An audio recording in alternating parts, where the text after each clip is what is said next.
নিশ্চয়ই আপনি ভাবছেন যে নিজের ব্যবসা শুরু করা খুবই কঠিন কাজ, কিন্তু এটা এতটা কঠিন নয়। আজকাল প্রত্যেকে বিনা অভিজ্ঞতা বা ফান্ডের সাহায্যে নিজের ব্যবসা শুরু করছে এবং আপনিও করতে পারেন। কিন্তু কিভাবে? আপনার এই প্রশ্নের উত্তর দিচ্ছেন ক্রিস গুইলেবু দ্য $1 স্টার্টআপ বইটিতে। তো চলুন শুরু করা যাক। নমস্কার বন্ধুরা, আপনাকে স্বাগতম আমাদের চ্যানেল বইয়ের রাজ্যে। বিশ্বের বিভিন্ন দেশের মানুষ আজ তাদের চাকরি ছেড়ে দিচ্ছে কারণ ব্যবসা তাদের স্বাধীনতা দিচ্ছে। কিছু মানুষ স্কুল থেকে বেরিয়েই সরাসরি ব্যবসা শুরু করছে এবং সফলও হচ্ছে। উদাহরণ, আপনি সেই 2 ডিজাইনারকে নিতে পারেন যারা স্কুল থেকে বেরিয়েই ম্যাক বিক্রি করে এত টাকা উপার্জন করতে শুরু করে যে মাত্র 9 মাসের মধ্যেই তাদের চাকরি ছেড়ে দেয়। অথবা সেই পিয়ানো শিক্ষককে নিতে পারেন যিনি তার ছাত্রদের জন্য একটি সফটওয়্যার তৈরি করেন এবং প্রতি মাসে $30,000 উপার্জন করতে শুরু করেন। আপনার ব্যবসাকে সফল করা সম্ভব। এর জন্য আপনাকে কেবল একটি প্রোডাক্ট, কিছু গ্রাহক এবং পেমেন্টের একটি পদ্ধতি। আপনার জন্য বাজার বা প্রতিযোগীদের থেকে কোনো হুমকি নেই। আপনার প্রকৃত হুমকি হল নিজের ভিতরের ভয় এবং অনিরাপত্তা। যদি আপনি এগিয়ে যেতে চান, তাহলে আপনাকে অনিরাপত্তাগুলো ভুলতে হবে। যতক্ষণ না আপনার প্রোডাক্ট কেউ কিনছে, ততক্ষণ আপনার ব্যবসা শুধুই একটি শখ। ব্যবসার জন্য শুধু শখই যথেষ্ট নয়। যখন আপনি আপনার দক্ষতার মাধ্যমে অন্যদের দরকারগুলো মেটাতে পারবেন, তখন আপনি সফল হবেন। কিন্তু এটা করবেন কিভাবে? গ্রাহকদের মূল্য প্রদান করাই যে কোনো ব্যবসাকে সফল করে তোলে। তাই আপনাকে অন্যদের কিভাবে মূল্য দিতে হবে তা নিয়ে ভাবতে হবে। আপনি আপনার শখকে সরাসরি ব্যবসায় রূপান্তরিত করতে পারবেন না। তাই আপনাকে তাদের সাহায্য করতে হবে যাদের আপনার মতোই শখ রয়েছে। সুতরাং, যদি আপনার ব্যবসা শুরু করার জন্য সঠিক দক্ষতা না থাকে, তাহলে আপনাকে তা শিখতে হবে। আপনার যা দক্ষতা রয়েছে তা ব্যবহার করে আপনাকে আপনার ব্যবসা শুরু করতে হবে। আপনার প্রতিটি শখ ব্যবসা হতে পারে না। যদি আপনার খেতে ভালো লাগে, তাহলে আপনি এই অভ্যাসকে ব্যবসায় রূপান্তরিত করতে পারবেন না। কিন্তু আপনি একটি রেস্টুরেন্ট শুরু করতে পারেন। আপনাকে ব্যবসা শুরু করার জন্য গ্রাহকদের মূল্য প্রদান করতে হবে। আপনার ব্যবসাকে সফল করতে আপনাকে মানুষের দরকারগুলো বুঝে তা পূরণ করতে হবে। আপনি একটি সার্ভের মাধ্যমে এটি সম্পর্কে জানতে পারেন। এই সার্ভে থেকে আপনি জানতে পারেন যে তারা কি আপনার প্রোডাক্টের জন্য অর্থ প্রদান করবে বা তারা কি আপনার প্রোডাক্টে কোনো সমস্যা দেখছে কিনা। আপনার ব্যবসাকে সফল করার জন্য আপনি আরও কিছু পদ্ধতি চেষ্টা করতে পারেন। যেমন, আপনি আপনার প্রোডাক্টের বিজ্ঞাপন দিতে পারেন এবং যদি আপনি ভালো অর্ডার পান, তাহলে আপনার প্রোডাক্টটি বাজারে লঞ্চ করুন। প্রায়ই এমন হয় যে মানুষ যা বলে সেটি তাদের সত্যিকারের প্রয়োজন হয় না। যেমন, এয়ারলাইন্সের গ্রাহকরা অনেক বছর ধরে ছোট সিট নিয়ে অভিযোগ করছিলেন। কিন্তু যখন এয়ারলাইন্স তাদের একটু বেশি অর্থে ভালো সিট অফার করল, তখন তারা ছোট সিটগুলোতেই ভ্রমণ করতে পছন্দ করল। আপনার ব্যবসাকে সত্যিকারের সফল করতে হলে আপনাকে গ্রাহকদের সেই প্রয়োজনগুলো খেয়াল রাখতে হবে যেগুলি তারা মুখে বলে না। তাই আপনাকে গ্রাহকদের প্রয়োজন বুঝে তাদের মূল্য প্রদান করতে হবে।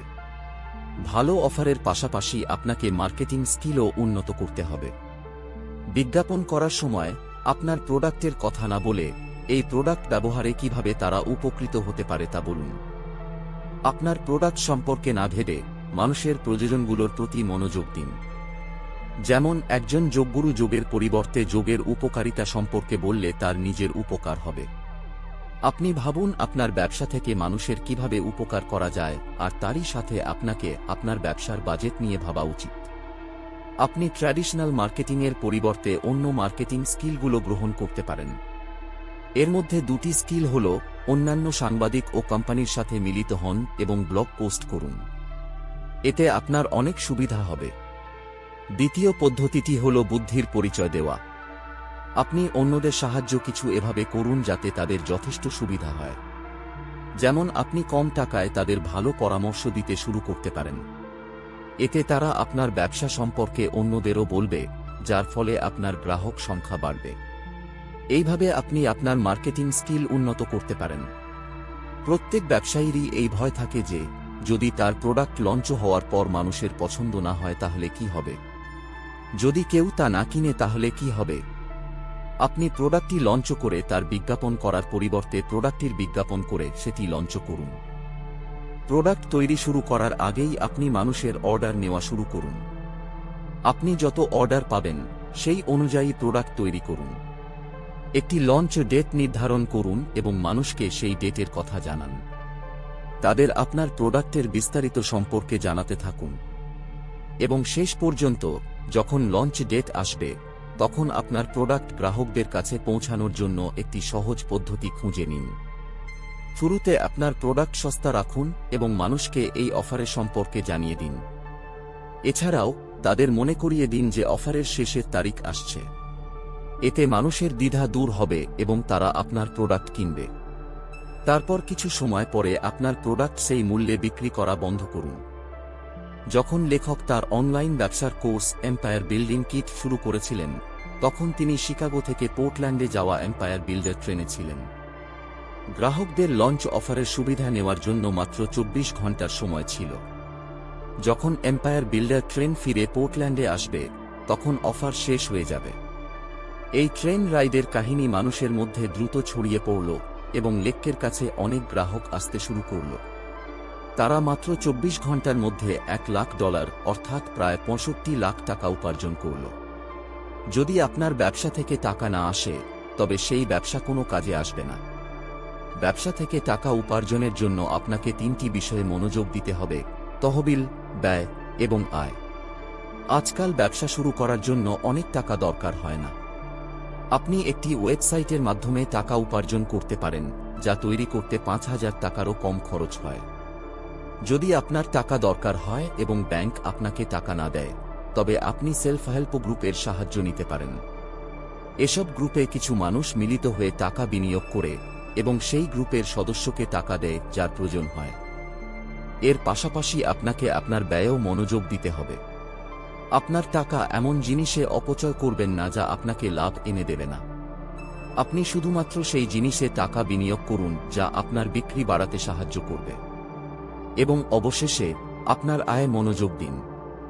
আপনার আয় বাড়ানোর জন্য আপনাকে আপনার ব্যবসা বৃদ্ধি করতে হবে। এর জন্য আপনাকে কিছু বিষয়ে মনোযোগ দিতে হবে, যেমন গড় বিক্রয় মূল্য বা দৈনিক বিক্রি। সমস্যাগুলির মোকাবিলা করুন এবং আপনার বিক্রি বাড়ানোর বিষয়ে ভাবুন।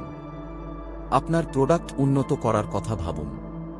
আপনার ব্যবসাকে সফল করতে আপনি অনেক পদক্ষেপ নিতে পারেন। যদি আপনি বেশি পরিশ্রম না করে টাকা উপার্জন করতে চান তবে আপনি আপনার ব্যবসায় সাবস্ক্রিপশন যোগ করতে পারেন। ভোডাফোন এবং আইডিয়া মতো অন্যান্য কোম্পানির নেটওয়ার্কে আজ এত মানুষ রয়েছে যারা প্রতিদিন লক্ষ লক্ষ টাকা উপার্জন করে। মানুষ প্রতি মাসে তাদের সার্ভিসের জন্য টাকা দেয়। ইন্ডিয়া টুডে ম্যাগাজিনের 16 লাখ পাঠক রয়েছে। তারা একটি বিশাল সাবস্ক্রিপশন তৈরি করেছে যা তাদের প্রতি মাসে আয় এনে দেয়। একই সাথে আপনার দামেও মনোযোগ দিন। আপনার সার্ভিসের মাধ্যমে লোকেরা যে সুবিধা পাচ্ছে তার ভিত্তিতে আপনার সার্ভিসের মূল্য নির্ধারণ করুন। আপনার দাম বাড়াতে দ্বিধা করবেন না। যদি আপনার সার্ভিস সত্যিই মানুষের পছন্দ হয় তবে তারা আপনাকে সমর্থন করবে। আপনার সার্ভিসে বিভিন্ন অফার দিন। অনেক লোকের বিভিন্ন স্বাদ থাকে। আপনি তাদের প্রয়োজন অনুসারে আলাদা আলাদা অফার দিতে পারেন। আপনার অফারগুলো 3-4টি ক্যাটাগরিতে ভাগ করে তাদের দাম নির্ধারণ করতে পারেন। ব্যবসাকে সফল করার জন্য আপনাকে এতে পরীক্ষা নিরীক্ষা করতে হবে। আপনি সবসময় নতুন কিছু নিয়ে আসুন। পাশাপাশি কিছু বিষয়ে বিশেষ মনোযোগ দিন, যেমন দৈনিক বিক্রি বা গড় অর্ডার। আসন্ন সমস্যাগুলি মোকাবেলা করে বিক্রি বাড়ানোর কথা ভাবুন। কিছু উদ্যোক্তা তাদের ব্যবসাকে অনেক দূরে নিতে চান, কিছু একা ব্যবসা করতে সুখী হন, আবার কিছু উভয় এর মাঝে থাকতে পছন্দ করেন। আপনি আপনার ব্যবসাকে 2টি উপায়ে বাড়াতে পারেন, উল্লম্বভাবে এবং অনুভূমিকভাবে। আপনার ব্যবসাকে উল্লম্বভাবে বাড়ানোর মানে হল আপনার গ্রাহকদের আরও সেবা প্রদান করা। যেমন, যদি আপনি গ্রাহকদের কোনো ডিভাইস বিক্রি করেন তাহলে আপনি সেটি ব্যবহারের জন্য একটি ম্যানুয়ালও বিক্রি করতে পারেন।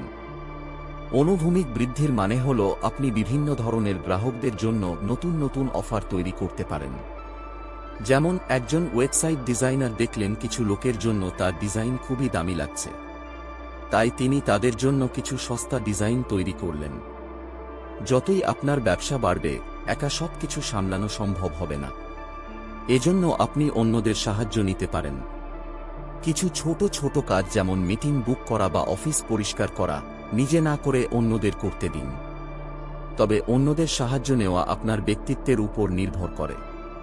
যদি আপনার ব্যবসার সম্পর্ক গ্রাহক সম্পর্কের সাথে হয়, তবে এটি আপনার জন্য বিপদ হতে পারে। যদি আপনি আপনার ব্যবসা বিক্রি করতে চান, তবে তা বিক্রির উপযুক্ত হতে হবে।